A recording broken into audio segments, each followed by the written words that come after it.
எல்லாருக்கும் நமஸ்காரம். இன்னைக்கு அனுமன் ஆஞ்சநேயர் பிறந்த வரலாறு பார்ப்போம். எப்படின்னு ஆஞ்சநேயர் வாயு பகவானுக்கும் குஞ்சிகஸ்தலா அப்படின்னு அவங்க அதுக்கு முதல் பிறை. வாயு பகவானுக்கும் குஞ்சிகஸ்தலான்னு ஒரு அப்சரஸ்ரீ அவளை விரும்புகிறார். அவள் ரெண்டு பேரும் ரொம்ப ஆனந்தமா ஜாலியா இருக்கா. ஆனா அந்த ஜென்மத்தில் அவளால் தேவர்கள் இல்லையா, அவளால் பிள்ளை பேர் அதெல்லாம் பண்ணிக்க முடியல. ஆனா அவளுக்கு ஒரு குழந்தை வேணுன்ற ஒரு ஆசை இருக்கு மனசுல. அந்த ஆசையோட ஒரு நேரத்துல அந்த அஞ்சனா தேவி அந்த குஞ்சிக சலா உடம்பு சரியில்லாம காலம் ஆயிடுறா. அவளுக்கு சாபம் வேற வந்துடுறது. அவளுக்கு சாபம் கொடுத்துறா. அப்சரஸ்ரீ இது மாதிரி ஒரு குறிப்பிட்டவரோட ஈடுபாட்டில் இருந்ததுனால சாபம் கொடுத்துடுறாரு. இந்திரனோட சாபம், தேவர்களோட சாபத்தால நீ மனுஷ பிரிவியா போய் பிறகு எடுக்கணும்னு சொல்லிடுறாரு. அதில் அவள் மனுஷ பிரிவியா பிறகு எடுக்கிறதுக்கு அவளுக்கு சாபம் கிடைச்சிருது. இது அப்படியே இருக்கட்டும். இந்த இதுல பூலோகத்துல குஞ்சரன் ஒரு ராஜா. அவனுக்கு குழந்தையே இல்லை. ரொம்ப நாள் கஷ்டப்படுறான். ரொம்ப நாள் கஷ்டப்பட்டு கடைசியில ஈஸ்வரன் நோக்கி தவம் இருக்கான். தவம் இருக்கும்போது ஈஸ்வரன் என்ன சொல்ற, உனக்கு ஆண் மகவுக்கு உனக்கு அந்த கொடுப்பனையே இல்லை, நான் ஒரு பெண் மகவும் உனக்கு பிறப்பா. ஆனா அவள் மூலமா உங்களுடைய வம்சம் நல்லா விருத்தி ஆகும் அப்படின்னா. சரி, குழந்தையே இல்லை, இதுக்கு பொண்ணாவது பிறக்கிறது. இந்த குஞ்சரனுக்கு ஒரு பொண்ணு ஒரு கொஞ்சம் ஒத்துக்கிறான். கொஞ்ச நாள்ல ஒரு குழந்தை பிறக்கிறது. குஞ்சரனுக்கு ஒரு குழந்தை பிறக்கிறது. அந்த குழந்தை தான் அஞ்சனாதேவி. இந்த அஞ்சனாதேவி யாருன்னா அந்த குஞ்சிக ஸ்தலா தான். மறுபிறவியில் அஞ்சனாதேவியை வர. இது வாயு பகவான் அங்க இருந்தப்ப என்ன பண்றாரு, இந்த குஞ்சிக ஸ்தலாவை பிரிஞ்சது அவரால் பொறுத்துக்க முடியல. அதனால அவர் என்ன பண்றாரு, தன்னுடைய அம்சமா, தன்னுடைய உடல் அம்சமா, தன்னுடைய அம்சமா கேசரின்னு ஒரு ராஜாவா பிறக்கிறான். கேசரின்னு ஒரு ராஜாவா ஆஞ்சநேயரோட அதாவது அனுமன் அந்த குரங்கு ராஜாக்கலாம் வானராஜாவா பிறக்கிறார். வனராஜனா பிறக்கிறார். அவர் அது மாதிரி பிறந்து அவர் அங்கே வளர்ந்துட்டு இருக்கும்போது இங்கே அஞ்சனாதேவியும் வளர்றா. ஒரு தடவை அஞ்சனாதேவி அந்த கேசரியை பார்க்குறா. பார்த்த உடனே அவங்க ரெண்டு பேருக்கும் ஒரு ஈர்ப்பாயிடுறது. ஏன்னா போன ஜென்மத்திலே ரெண்டு பேருக்கும் ஒரு தொடர்பு இருக்கு இல்லையா. அந்த மாயையில் அதுவும் அந்த அந்த பழைய இதுவும் மனசில் வந்துட்டு போகிறது. குஞ்சிகசலாவும் வாயு பகவானும் இருந்தது. வாயு பகவானோட அம்சம் தான் இவன்றது இவளுக்கு தெரிஞ்சு போகிறது. ஆனால் அது மறைஞ்சு உடனே மறந்துடுறாங்க. அதுதான் தன்னுடைய பொறுப்பேற்பு அவங்களுக்கு தெரிஞ்சாலும் உடனே மறந்து போயிடும். தெரிஞ்ச உடனே ஒரு ஈர்ப்பு வந்துடுறது. ரெண்டு பேரும் குஞ்சாரங்கிட்ட போய் சொல்றாங்க, கல்யாணம் பண்ணி வைக்கிறாங்க. ரெண்டு பேரும் கல்யாணம் ஆகுது. அவங்களுக்கு பிறக்கிற குழந்தை தான் ஹனுமான். ஹனுமன் அவங்களுக்கு பிறக்கிற குழந்தை. அந்த குழந்தை அசாத்திய தைரியம், அசாத்திய சக்தி. அந்த குழந்தை என்ன பண்றது, ஒரு நாள் விளையாடிட்டு இருக்கும்போது வாகனத்துல சூரியன் போறது இல்லையா, சூரியனை பார்த்த உடனே சூரியனை எட்டி பிடிக்கணும்னு ஒரு எண்ணம் வருது மனசுல. அது பழம் மாதிரி இருக்கு, சாப்பிடலாம் அப்படின்ட்டு. குழந்தை தெரியல, சின்ன குழந்தை. ஆனா அதனோட சக்தி அதுக்கே தெரியாது. அது ஈஸ்வரனோட அம்சம். அதை நான் சொல்றேன் அது எப்படின்றத. இந்த அனுமனோட பிறப்பு எப்படின்னா, இது சூரியனை பிடிக்கிறதுக்கு ஆஞ்சநேயர் ட்ரை பண்ற அதோட இருக்கட்டும். அனுமனோட பிறப்பு என்னன்னா, அயோத்தியில இவர் தசரதன் யாகம் பண்ணார். புத்திரகாமேஷ்டி யாகம் பண்ணி அதுல அந்த அக்னியில அவருக்கு ஒரு பாயசம் கொடுக்குறான். அக்னி பகவான் ஒரு பாயசம் கொடுக்குறேன். இந்த பாயசத்தை குழந்தைகளுக்கு உன் மனைவி 3 பேருக்கு கூட உனக்கு வம்சம் விருத்தி ஆகும், குழந்தை பிறப்புண்ட. தசரதனுக்கு குழந்தை இல்லாததுக்காக தான் அந்த யாகம் பண்றான். புத்திரகாமேஷ்டி யாகம் அதுக்கு தான் பண்றது. அந்த பாயசத்தை கொடுக்குற. அந்த பாயசத்தை கொடுத்துட்டு அந்த பாத்திரத்தை போடுறா இல்லையா, அது போடும்போது கருடன் என்ன பண்றாரு, எல்லாம் மகாவிஷ்ணுவோட ஆக்ஞையில தான், ஈஸ்வரனோட ஆக்ஞையில, பரமேஸ்வரனோட ஆக்ஞையில கருட பகவான்கிட்ட பரமேஸ்வரன் சொல்றாரு, நீ போய் அதில் கொஞ்சம் எடுத்துன்னு போய் அந்த அஞ்சனாதேவிக்கு சேர்ற மாதிரி பண்ணு அப்படின்றாரு. அஞ்சனாதேவிக்கு ரொம்ப நாளா குழந்தை இல்லாம இருக்கு. போன ஜென்மத்திலே அவளுக்கு குழந்தை இல்லை. குஞ்சிக சலாவா வாயு பகவானா இருந்தப்ப இந்த ஜென்மத்துல கேசரி அஞ்சனாதேவி ஆரம்பியும் அப்பயும் குழந்தை இல்லை. இது பண்றா. 2 நாளா தவம் பண்ண சொல்ல அவளை போய் திருமலையில, நம்ம திருப்பதி தான், திருமலையில போய் தவம் பண்ண சொல்றான். தவம் பண்ணும்போது ஆஞ்சநேயர் தவம் பண்ற. அந்த ஆஞ்சநேயரோட அந்த அம்சமா தான் அங்க ஆஞ்சநேயர் பெரிய செலவு வச்சிருக்காங்க வெளியில. அங்க உள்ளேயும் ஒரு ஆஞ்சநேயர் சன்னதி இருக்கும். அதெல்லாம் திருப்பதியில் இருக்கிறது காரணம் அது ஆஞ்சநேயரோட பிறப்பிடமா அதை சொல்றாங்க. என்ன பண்ற, அஞ்சனாதேவி திருப்பதி மலையில தவம் பண்ணிட்டு இருக்கான் குழந்தைய வேணும்னு. ஈஸ்வரனுடைய ஆజ్ఞப்படி கருட பகவான் என்ன பண்றாரு, அந்த பாத்திரத்துல ஒட்டின்னு இருக்கிற கொஞ்சோண்டு பாயசத்தை மூக்கால எடுத்து போய் அங்க அஞ்சனா ஜபம் பண்ணிட்டு இருக்கா இல்லையா, அவ கையில கொட்டுற, அவ கையில சொட்ட விடுறாரு. அவ என்ன பண்றா, அவ உடனே அவளுக்கு வந்து அசரீரி சொல்றது, ஈஸ்வரன் பிரசனமாகி இதை நீ சாப்பிட்டு உனக்கு குழந்தை பிறக்கும் அசரீரி சொல்றது. பரமேஸ்வரன் நேராக வந்து சொல்லிட்டு போற ஈஸ்வரன். சொன்ன உடனே அவ அதை சாப்பிட்றா. ஏன்னா அவன் முதல் பிறவியில் அவள் அப்சரஸ் தானே. சொன்ன உடனே அதை சாப்பிட்றா. அதை சாப்பிட்ட உடனே தான் இந்த ஆஞ்சநேயர் உருவாருது. ஆஞ்சநேயர் குழந்தை உருவாகி பிறக்கிறது. ஆக இந்த ராமலட்சுமணர்களோட ஒரு அவங்களோட ஒரு இது அம்சம் அவங்க கிட்ட இருக்கு, அந்த ஆஞ்சநேயர்கிட்ட இருக்கு. அவங்க எப்படி உருவானாங்களோ அதுக்கான அந்த பாயசத்துல கொஞ்சம் ஆஞ்சநேயருக்கு போனதுனால தான் ஆஞ்சநேயர் பிறந்தார். ஆஞ்சநேயர் வந்து இப்படி இருக்க ஆஞ்சநேயர் குழந்தை பிறந்து வளர்றார். ஆகாசத்துல ஒரு சூரியன் தெரியுது. சூரியனை பார்த்த உடனே பழம்னு அதை நினைச்சு போய் எட்டி பிடிக்கிறார். பழம்னு நினைச்சு ஒரு குழந்தை, சின்ன குழந்தை அசாத்தியமே ரொம்ப சமயம் இது பாட்டுக்கு பறந்து வருதே, இது வந்து சூரியனை போய் அடைஞ்சிருச்சுன்னா சூரியன் வந்து அவருக்கு அதுக்கு எல்லா அனுகிரகம் பண்ணுவார். அப்புறம் இந்திரன் தன்னோட பதவி போயிடும்னு ஒரு பயம் வந்துடுது இந்திரனுக்கு. உடனே என்ன பண்றான், இந்திரன் தன்னுடைய வஜ்ராயுதத்தால அடிக்கிறான். குழந்தைய அடிக்கிறான். அந்த வஜ்ராயுதம் பட்ட உடனே சின்ன குழந்தை தானே அனுமான் வஜ்ராயுதம் செத்து போயிடும், தாடையில் அடிச்சிடும். அதான் தாடை வீங்கிடும். அதனால தான் தாடை அப்படி வீங்கிட்டு அடிச்ச உடனே தாடை உடஞ்சி போறது. விழுந்து கீழே வந்து செத்து போயிடுறாரு ஆஞ்சநேயர். இறந்த உடனே வாயு பகவான் அங்கே வர. வாயு பகவானுக்கு அசாத்திய கோபம். வரமா தவம் இருந்து முதல் பிறவியில கிடைக்காத அடுத்த பிறவியில நம்மளுக்கு வரத குழந்தைய இப்படி இந்த இந்திரன் என்ன பண்ணினா அந்த வாயுடைய சஞ்சாரத்தையே நிறுத்திடுறார் வாயு பகவான் கோபத்துல. வாயுடைய சஞ்சாரத்தை நிறுத்தின உடனே எல்லாம் நின்று போயிடுது. உலகமே வந்து அப்படியே அப்படியே அறுட்டு போய் உலகமே நின்று போடுது. நின்று போன உடனே எல்லாரும் போய் ஈஸ்வரன் கிட்ட சொல்றா. ஈஸ்வரன் உடனே வந்து பரமேஸ்வரன் வந்து இந்திரனை கூப்பிட்டு நீ பண்ணு தப்பு, நீ போய் முதல்ல அவரை சாந்தப்படுத்து அப்படின்னு சொல்லிட்டு உடனே சொல்றார். சொன்ன உடனே இந்திரன் வந்து குழந்தைய அடிச்ச தப்பு தான்ட்டு கீழே வரார். கீழே வந்து அவகிட்ட ஆசீர்வாதம் பண்ணி வாயு பகவான்கிட்ட அந்த குழந்தைய உயிராக்கி கொடுக்குறார். உயிராக்கி கொடுத்துட்டு என்னால உனக்கு இனிமே எந்த தொந்தரவும் இருக்காது, என்னோட வஜ்ராயுதம் உன்னை ஒண்ணும் பண்ணாது அப்படின்னு சொல்ற. அதனால்தான் அந்த வஜ்ராயுதத்தை வந்து இந்திரஜித்து ஏவினப்ப கூட ஆஞ்சநேயரை ஒன்றும் பண்ணல. ஆஞ்சநேயர் மேல பட்ட வஜ்ராயுதம் திரும்பி போயிடுது. இந்த வரங்கள்லாம் ஆஞ்சநேயர் வந்து ராமராவண யுத்தத்துல ஆஞ்சநேயருக்கு இந்த வரங்கள்லாம் உபயோகப்படும். அதுதான் இந்த வரம். இதை கொடுத்துடுற, வஜ்ராயுதம் உன்னை ஒண்ணும் பண்ணாதுன்னு இந்திரன் சொல்லிடுறார். அடுத்தது என்ன பண்றாரு, நீ வஜ்ராயுதத்தால் தாக்கப்படுறதுனால உனக்கு வஜ்ராயுதம் போல உடம்பு சரியான வலிமையான உடம்பு இருக்கும் அப்படின்னு அவர் சொல்லிடுறார். சிவன் வந்து நல்ல உனக்கு உடலை கொடுத்துட்டு என்னுடைய அம்சமாவே நெருப்பு உன்னை ஒண்ணும் பண்ணாது, என்னோட நெருப்பு தான் உங்கள்கிட்ட இருக்கு, உன்னை ஒண்ணும் பண்ணாதுன்ற.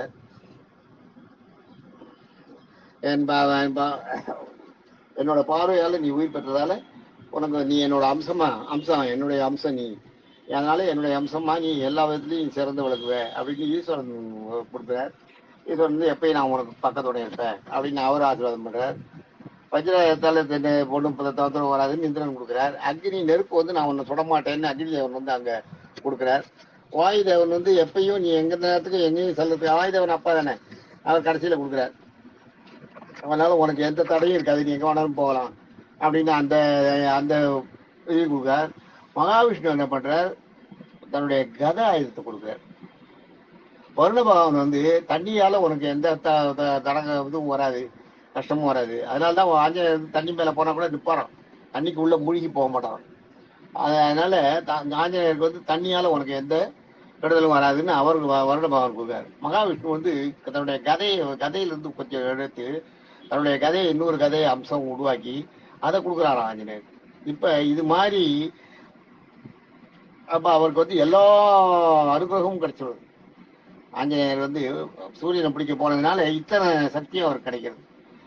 ஒரு காலத்துல அவர் வந்து என்ன பண்றாரு, கொஞ்சம் பெருசா உடனே குழந்தைகளையும் முனிவர்களையும் இந்த இவருக்கு எத்தனை சக்தி வந்துடுறது இல்ல, கீழே நிற்கிறார், டக்குன்னு ஒரு ஜம்ப் பண்ணி ஆகாசத்துல மேல போயிட்டு கூட மாளிகை கூட கோபுரத்து மேல ஏறி நிற்கிறார்.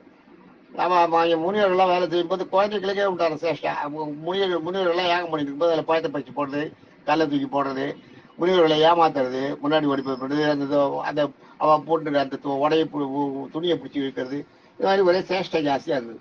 அதுல ஒரு விஷயம் கோபம் வந்து நீ ரொம்ப உனக்கு உன்னோட இது ஆயிடுச்சு. ஆனாலும் உன்னுடைய பிறப்பு, உன்னுடைய காரணம், உன்னுடைய பிறப்போட காரணம் வந்து நீ ராமருக்கு ராமராவண யுத்தத்தில் நீ ராமருக்கு கூட துணையா இருக்கணும் தான். ஆனா உன்னோட குறும்பு எல்லாம் இப்ப தாங்க முடியல. அதனால நீ உன்னுடைய பலம் உனக்கு தெரியாம நீ மறந்து போகணும். உனக்கு இருக்கிற வரங்கள்லாம் உனக்கு தெரியாம நீ மறந்து போகணும்னு கொடுத்த உடனே அந்த இது மறந்து போடுது அவருக்கு. மறந்து போக அப்படியே இருக்கா. இந்த நிலைமையில இப்ப அவர் போய் அந்த மறந்து போயிடுறது. அதெல்லாம் மறந்து போன உடனே அப்படியே முடிஞ்சு போயிடுது. இதுக்கு இன்னொரு பகுதி நான் மறுபடியும் இன்னொரு நாள் சொல்றேன். ஏன்னா பாதி முடிஞ்சிருக்கு, இன்னொரு பாதி இருக்குதுல. ராவன் ஆஞ்சநேயர் பண்ணதெல்லாம் பின்னாடி அதனோட இதெல்லாம். இப்ப ஆஞ்சநேயர் வந்து குழந்தையில அவருக்கு என்னென்ன வரம்லாம் கிடைச்சிது. அப்புறம் குழந்தையில அவருக்கு அதெல்லாம் எப்படி மறந்து போறது அப்படின்னு. அப்ப என்ன சொல்றா, அந்த ரிஷிகள் சொல்லும்போது, நீ வந்து ராமருடைய சம்பந்தம் உனக்கு ஏற்பட்ட அப்புறம் ராமநாமத்தை எல்லாரும் ஜபம் பண்ண சொல்ல சொல்ல உன் காதுல கேட்க கேட்க உன்னுடைய வலிமை உனக்கு தெரிய வரும் அப்படின்னு சொல்லி அந்த முனிவர் சாபம் கொடுத்ததை மறுபடியும் மாத்திக்கிறேன். அந்த சாபத்தை வந்து உனக்கு மறந்து போகணுன்ற சாபத்தை அந்த வலிமை அவளை சொல்லும் போது உனக்கு தெரிய வரும்னு சொல்றேன். மீதியை வந்து பின்னாடி பார்ப்போம். நான் சொல்றேன் மீதி வந்து நாளைக்கு சொல்றேன். மீதி கிடையாது. தேங்க்யூ.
எல்லாருக்கும் நமஸ்காரம்.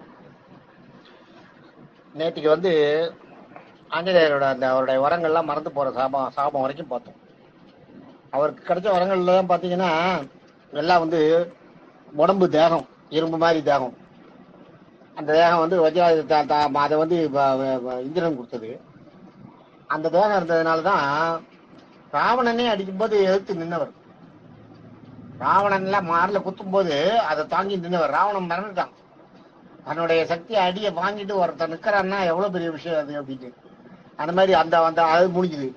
அது மாதிரி பாத்தீங்கன்னா நீ வாயில நீ ஆகாசத்துல எங்க வேணாலும் பறக்கலாம்னு வாயு பகவான் கொடுத்தா அந்த அந்த வரத்தாலதான் அது வந்து லங்கையை தாண்ட முடியுது. பறந்து போனார்ல மேல.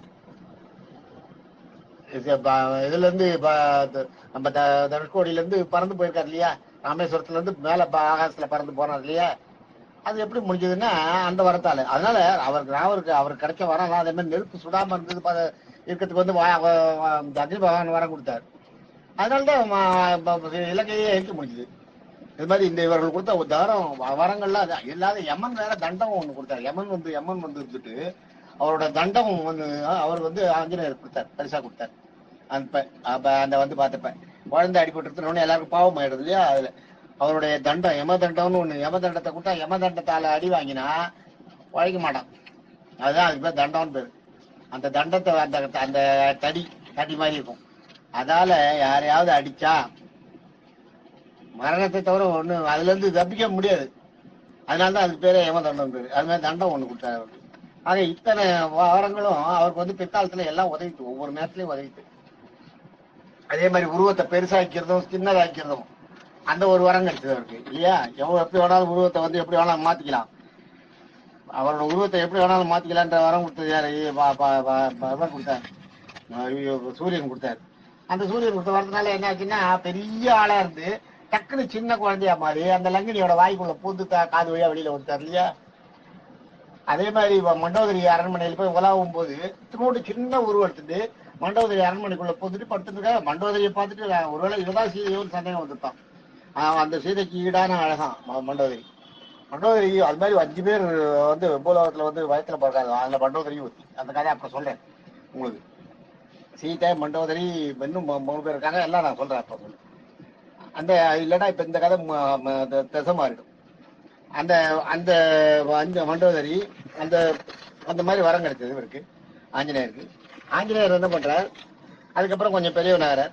போய் இவர்கிட்ட சூரியன்கிட்ட பாடம் கற்றுக்கிட்டு போறார். சூரியன் தான் அவருக்கு குரு. சூரியன் குரு வந்து அந்த அந்த குருவா, சூரியன் குருவா இருந்து அவருக்கு எல்லாத்தையும் சொல்லி கொடுக்குற. சூரியன் வந்து அந்த எல்லா கலையையும் கற்றுக் கொடுக்குற. சூரியன் கலையை கற்றுக் கொடுக்கணும்னா என்ன சொல்ற, நான் என்னோட ஓட்டத்தை நிறுத்த முடியாது, நான் குருவா உனக்கு இருக்கேன். ஏன்னா அந்த குழந்தை மேல அபிமானம் வந்துடுது சூரியனுக்கு. நான் குழந்தையா இருக்கு, நான் உனக்கு, நீ உனக்கு எல்லா தகுதியும் இருக்கு, நான் உனக்கு கத்துக்கிறேன். ஆனா என்னோட ஓட்டத்தை நான் நிறுத்தவே முடியாது, நான் ஓடிட்டே தான் இருக்கணும். அதனால நீ என்ன பண்ணு, நான் நேர வழியில நேரம் ஓடும்போது நீ என் முகத்தை பார்த்து தான் கத்துக்கணும். முகத்தை பார்க்காம குரு பாடம் கற்றுக் கொடுக்க முடியாது. எனக்கு நேர் எதிர்க்கு தான் இருக்கணும். அதனால நான் நேரா ஓடுற நேரத்துக்கு நீ ரிவர்ஸ்ல பின்னோக்கி ஓடணும். நீ அந்த அளவுக்கு பின்னோக்கி ஓடினா நாம சொல்லிட்டே ஓடிட்டே இருப்பேன், உனக்கு எல்லாத்தையும் கற்றுக் கொடுத்துருப்பேன். அதை சொல்லின்னு ஒத்துக்கிறாரு. ஆஞ்சநேயர் அதை பண்றாரு. சூரியன் வந்து அதை பண்ண முடியாத ஆஞ்சநேயரால நடுவில் அவஸ்தப்பட்டுருவாரு நினைச்சா ஆஞ்சநேயர் அதை பண்றாரு. அது சூரியனோட வேகத்துக்கு ஆஞ்சநேயர் வந்து ரிவர்ஸ்ல ஓடுறாரு. அவருக்கு முன்னாடி, அவர் முகத்துக்கு முன்னாடி நின்றுட்டு அவர் சொல்லிட்டே வர அவர் எந்த ஸ்பீட்ல வராரு, முன்னாடி இருக்கிறாரு, அந்த அவ்வளவு ஸ்பீட்ல இவர் பின்னாடி நடந்தாராம். அப்படி கத்துனாராம். கத்துட்ட உடனே அவருக்கு ரொம்ப இதுவாயிடுறது.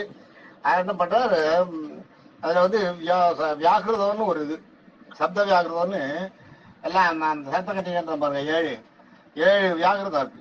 அந்த 7 வியாகிரத்தையும் அவர் கற்றுக் கொடுக்குறாரு. அது வந்து வியாகிரதன்றது அது ஒரு பயிற்சி, அது ஒரு இது கலை. இந்த வியாகிரதத்தை கற்றுக் கொடுக்கும்போது 6 வியாகிரதம் கற்றுக் கொடுத்துறாரு. இன்னொன்று வந்து கல்யாணம் ஆனாதான் கற்றுக்க முடியும். கல்யாணம் ஆயிருந்தா மட்டும்தான் அந்த வியாகிரதத்தை, அதுதான் அதை கத்துனாதான், கல்யாணம் ஆனாதான் அந்த இந்த இந்த வித்தையை கற்றுக்க முடியும். 7வது வியாகிரதத்தை, அந்த வியாகிரதத்தை கற்றுக்கிறதுக்காக என்ன பண்றாரு, நீ கல்யாணம் ஆனாதான் அது பண்ண முடியும், நீ கல்யாணம் பண்ணிக்கோ அப்படின்ற ஆஞ்சநேயர்கிட்ட. ஆஞ்சநேயர் சரி நான் பண்ணிக்கிறேன், ஆனா என் உடலால நான் பிரம்மச்சாரியா தான் இருப்பேன், அதுக்கு ஒத்துட்டு யாராவது இருந்தா நான் பண்ணிக்கிறேன், அக்னி சாட்சியா பண்ணிக்கிறேன், ஆனா உடல் ரீதியான கலப்பு இருக்கா இல்லாம இருக்கிறதுக்கு ஒத்துக்கலாம்னா கேளுங்கன்ற, யாராவது இருந்தா சொல்லுங்கன்ற. அதை வந்து என்ன பண்றா இவரும், அதனால யாரையும் கேட்டு பாக்குறா, யாரும் ஒத்துக்க மாட்டேன். ஆனா அதை வந்து என்ன பண்றாரு, இவரோட சூரியனோட பொண்ணு ஒத்திருக்கா, ஸ்வச்சலாதேவி. ஸ்வச்சலாதேவி கிட்ட கேட்கிறேன். ஸ்வச்சலாதேவி சரி நான் பண்ணிக்கிறேன்ற, அதை பண்ணிக்கிறா. சூரியன் ஆஞ்சநேயர் வந்து கல்யாணம் ஆனவர் தான், ஆனா பிரம்மச்சாரி. அதுக்காக தான் அவரை வந்து கல்யாணம் ஆன பிரம்மச்சாரின்னு. கல்யாணம் ஆன பிரம்மச்சாரி, கல்யாணம் பண்ணியும் பிரம்மச்சாரின்னாலே அது வந்து ஆஞ்சநேயருக்கு சொல்லணும், கல்யாணம் ஆன பிரம்மச்சாரி. அந்த மாதிரி இது இவருக்கு. அதுக்கு யாருது, அவருக்கு எல்லாத்தையும் கற்றுக் கொடுக்குறார், எல்லா வித்தையும் கற்றுக் கொடுக்குறார். இதே நேரத்தில் ஆஞ்சநேயருக்கு ஒரு குழந்தையும் உண்டு. அது எப்படின்னா மலையத்வஜன், அவன் பேரு என்னன்னா மலையத்வஜன், மகரத்வஜன் பேரு, மகரத்வஜன் பேரு அவன் பேரு. அது எப்படின்னா ஆஞ்சநேயர் வந்து சீதையை தேடி போனார் இல்லையா வனத்துல, இதுக்கு சீதைக்கு மேல போகும்போது அவர் உடம்புல இருந்து ஒரு வேர்வைன்னா அது என்னன்றது நீங்க புரிஞ்சுக்கணும், நான் சொல்லக்கூடாது. வேர்வை வந்து அவர் உடம்புல இருந்து ஒழுகிறது. அவர் உடம்புல இருந்து வேர்வை ஒழுகினவுடனே அந்த வேர்வையை கீழே தண்ணியில வளர்த்திட்டு ஒரு மீன் வாயில வருது. அந்த வேர்வை அந்த மீன் வயிற்றுக்குள்ள போயிடுறது. போன உடனே அந்த மீன் வயிற்றுக்குள்ள கருவா உருவாகி அது வந்து அந்த மீன் வந்து கரையில வந்து ஒரு குழந்தைய பிறக்க வச்சுட்டு போயிடுது. இலங்கை கரையில பிறந்த உடனே அந்த ராவணனை பார்க்கறதுக்காக மயில் ராவணன் அங்க வரான். அதுக்கு முன்னாடி நான் சொன்ன மயில் ராவணன் கதை உங்களுக்கு முதலே சொல்லியிருக்கேன், பஞ்சமுக ஆஞ்சநேயர் கதை சொல்லும் போது.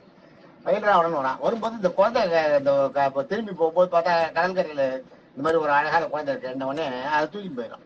இதனோட முகம் வேற வித்தியாசமா இருக்கு, குரங்கு முகமா இருக்கு அப்படின்னு அவனுக்கு எதெல்லாம் தெரியாது. தூக்கி போயிடறான், வளர்க்குறான். வளர்த்த உடனே இந்த ஆஞ்சநேயரோட சக்தி இல்லையா, ஆஞ்சநேயருக்கு ஈடான சக்தியில பயங்கர பலசாலியாக வந்தோடனே ஆகா சரியான ஆள் இவன், நம்ம காவல் வச்சுக்க வேண்டியதுதான் அப்படின்ட்டு அவனோட அவனோட கோட்டைக்கு காவலா மகரத்வஜனை வச்சிடறான். மகரத்வஜனை அப்புறம் அவன் ஆஞ்சநேயர் தேடின்னு போகும்போது அந்த மகரத்வஜன்கிட்ட சண்டை போட்டு தான் உள்ள போறேன்.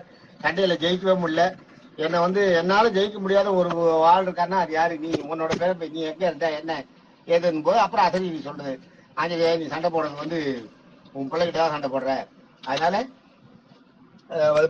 அவன் வந்து அவனோட நட்பு தேடி சொன்னோடனே சொல்றேன் ஆஞ்சநேயர் நீ என் பிள்ளை சரி சொன்னோடனே அந்த மகரத்வஜனும் ஒத்துட்டு அதுக்கப்புறம் அந்த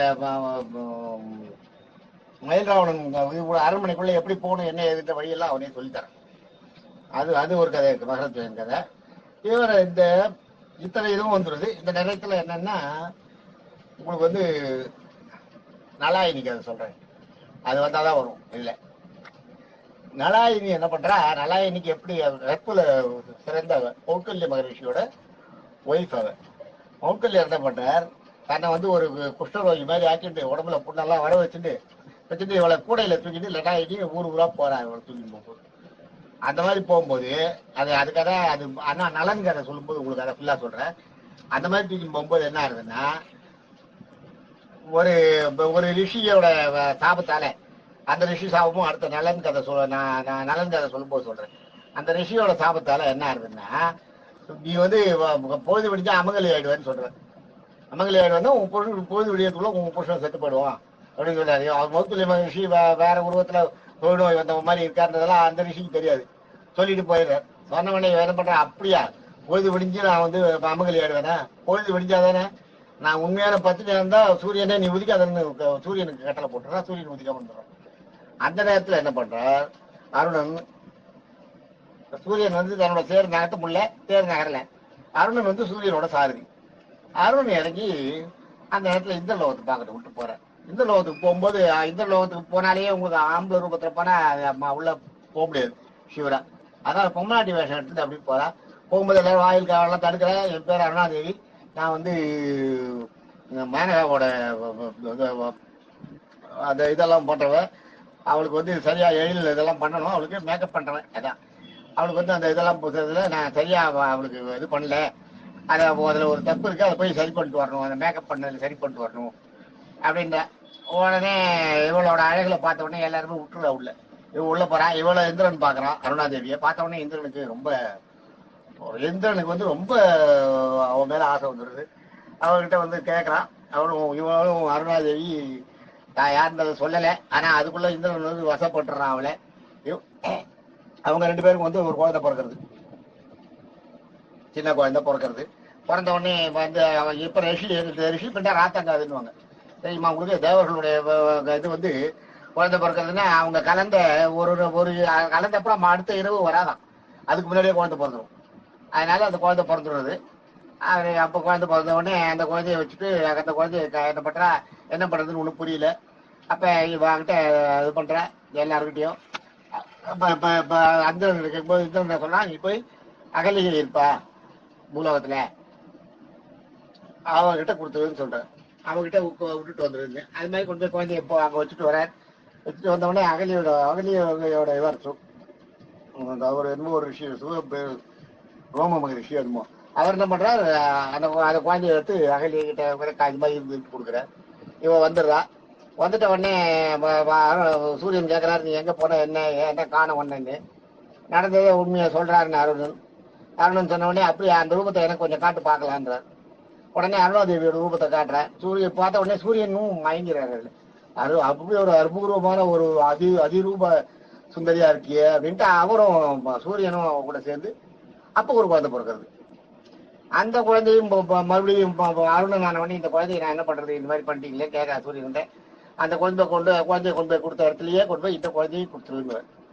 அந்த குழந்தைய கொண்டு போய் காட்டுல வைக்கிறேன். காட்டுல கொண்டு போய் அகலிகிட்ட இல்ல காட்டுல சாரி அகலிகிட்ட வர வனராஜன் அகலிகையோட அந்த இதுக்கு பக்கத்துல கொண்டு போய் வைக்கிறான். அப்பதான் அகலிகையை பார்த்துட்டு அவன் மேல மறுபடியும் ஒரு கண்ணாயிட்டு அந்த அகலிகையோட அந்த ஆசிரமம் இருக்கு இல்லையா, அந்த ஆசிரமத்துக்கு பக்கத்துல கொண்டு போய் வனராஜன் வந்து என்ன பண்றான்? காட்டுராஜா எனக்கு ஒரு குழந்தை இல்லைன்னு ரொம்ப தவம் பண்ணிட்டு இருக்கான். தவம் பண்ணிட்டு இருக்கும்போது இந்த குழந்தைய கொண்டு போய் காட்டுக்குள்ள விட்டுட்டு வந்துடுறான். ரெண்டு குழந்தைய கொண்டு போய் காட்டுக்குள்ள அந்த ராஜாவுக்கு பக்கத்துல சாதாரண மனித ரூபத்தோட முகத்தோட விட்டோம்னா அவன் காட்டு ராஜா தானே காட்டு விலங்குகள்லாம் ஏற்றுக்காதுன்றதுனால முகத்தை மட்டும் நீட்டி அப்படி குரங்கு மாதிரி ஆக்கி அனுப்பி விட்டுறான். வந்துடுறான். விட்டுட்டு வந்தவொடனே அந்த குழந்தை வந்து அப்படியே இருக்கு. வனராஜன் கண்ணமூச்சி பார்க்கும்போது 2 குழந்தை இருக்கு. 2 குழந்தை இருக்கிற எடுத்துட்டு போய் வளர்க்குறான். அதுதான் அந்த இந்திரனுக்கு பிறந்தது வாலி. அதனால வாலி வந்து இந்திரன் வம்சம், சுக்ரீவன் வந்து சூரிய வம்சம்ன்றது அதான். எப்படி அண்ணன் தம்பிக்குள்ள எப்படி சூரிய வம்சம் இந்த இந்திர வம்சம்னு மாறித்து, வம்சம் எப்படி மாறித்துன்ற கேள்வி வருதுன்னா, வாலியோட தம்பின்றது வந்து அம்மாவால தம்பி, அப்பா வேற வேற. அப்பா வாலியோட அப்பா வந்து இந்திரன், சுக்ரீவனோட அப்பா வந்து சூரியன். அதனால்தான் அந்த இடத்துல அந்த அவங்களோட இது வேறுபடுறது.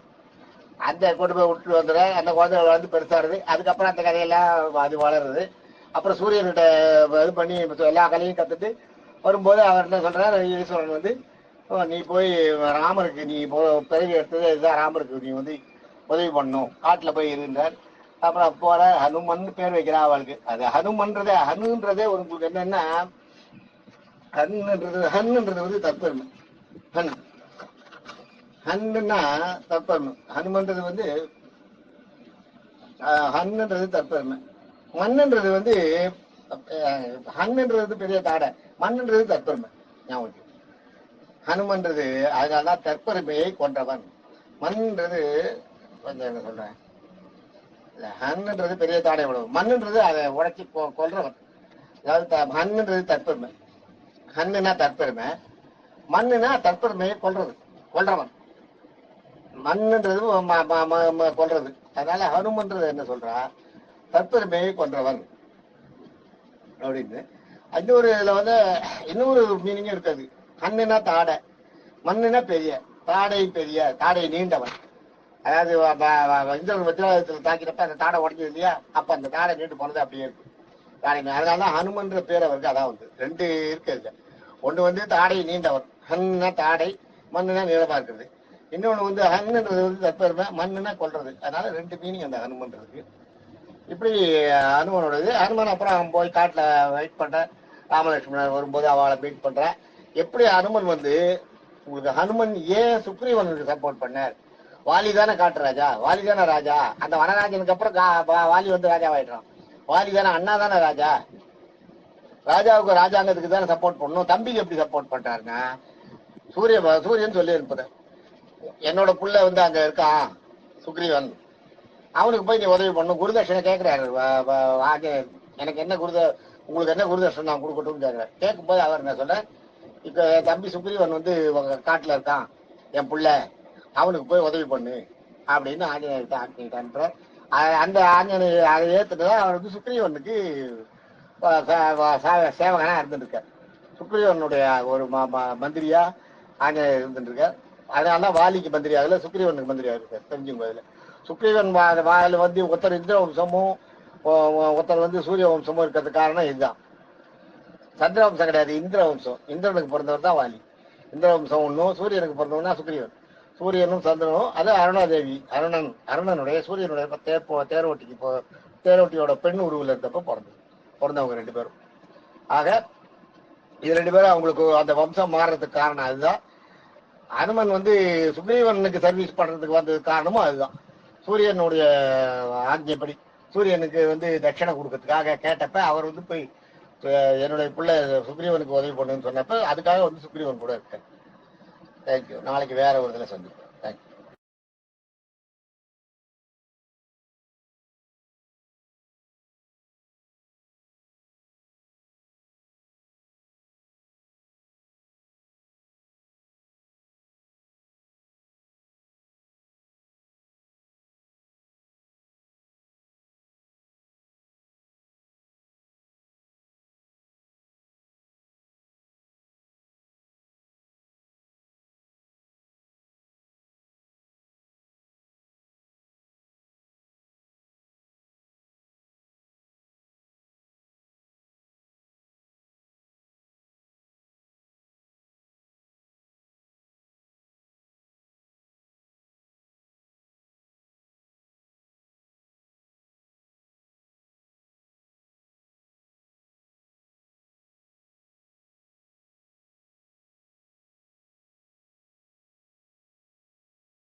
அகல்யாதேவியோட கணவர் வந்து கௌதம முனிவர் பேரு. கௌதமர் வந்து அவன் தவம் பண்றதுக்கு இந்த குழந்தைகள் எடுத்து வச்சு வளர்க்குறாரு. அவரால் கண்டினியூஸா வளர்க்க முடியல. ஏன்னா குருபத்தினியும் அப்ப எல்லாம் தவம் இருப்பான். குருபத்தினி இவளும் தவம் இருக்க, அவரும் தவம் இருக்க போகும்போது இந்த குழந்தைகள் வந்து காட்டு மிருகங்களால அடிச்சு செத்துக்கிட்டு போயிட போறது அப்படின்றதுக்காக என்ன பண்ற, இந்த கௌதமர் வந்து வனராஜன் வந்து குழந்தைகள் வேண்டி தவம் இருக்கான். அவன் இருக்கிற இடத்துல கொண்டு போய் இந்த குழந்தைகளோட முகத்தை வந்து வனமிருக மாதிரி குரங்கு முகம் மாதிரி மாத்தி அந்த வனராஜன் இருக்கிற இடத்துல அவன் தவம் பண்ணிருக்கிற இடத்துல பக்கத்துல விட்டுட்டு வந்துடுறார் இவர் கௌதம மகிழ்ச்சி. அதனாலதான் அவன் வந்து கௌதம மகிழ்ச்சிகிட்ட போய் சேர்றான். வனராஜன் கிட்ட எப்படி போய் சேர்றா, ரெண்டு குழந்தைகள் இதுதான். இந்த இவன் கொடுத்து அருணாதேவி கொடுத்து விட்டது வந்து அகலி கௌதம மகிழ்ச்சி ஆசிரமத்தில் தான். அங்க இருந்து அவ கொண்டு போய் இவர்கிட்ட சேர்த்துதான், வனராஜன் கிட்ட. தேங்க்யூ.